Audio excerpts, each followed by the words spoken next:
Sankranti season అంటే కేవలం కాసులు కురిపించే సీజన్ మాత్రమే కాదు. హీరోల కంబ్యాక్ కూడా సెంటిమెంట్గా మారుతోంది. వరుస ప్లాపులతో ఉన్నాడు శర్వానంద్.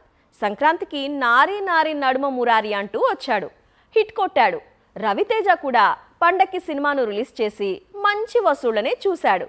అందుకే కంబ్యాక్ కోసం ట్రై చేస్తోన్న నితిన్ ఇప్పుడు పొంగల్కు రావాలనుకుంటున్నాడు. నితిన్ సరైన విజయం లేకపోవడంతో ఈ మధ్య చాలా వెనుకపడ్డాడు. అందుకోసం ఎల్లమ్మతో పాటు మరికొన్ని చిత్రాలు వదిలేసుకున్నాడు. కానీ కంబ్యాక్ అంటూ ఇవ్వాలి కదా, అందుకోసం సంక్రాంతి బరిలోకి దిగాలి అనుకుంటున్నాడు. వచ్చే సంక్రాంతికి నితిన్ నటిస్తున్న న్యూ మూవీ కూడా రిలీజ్ అవుతోంది. తమ్ముడు తర్వాత ఇటీవలే విఐ ఆనంద్ దర్శకత్వంలో ఒక చిత్రాన్ని అనౌన్స్ చేశాడు నితిన్. ఇప్పుడు డైరెక్టర్ అంజితో న్యూ మూవీ చేయబోతున్నాడు. పైగా ఈ చిత్రానికి సంక్రాంతి శుభాకాంక్షలు అనే టైటిల్ ని లాక్ చేశాడట.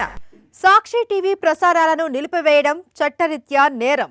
సాక్షి టీవీ ప్రసారాల కోసం మీ స్థానిక కేబుల్ ఆపరేటర్ను వెంటనే సంప్రదించండి. డిటిహెచ్లో, ఇంటర్నెట్లో కూడా సాక్షి టీవీ ప్రసారాలను వీక్షించవచ్చు.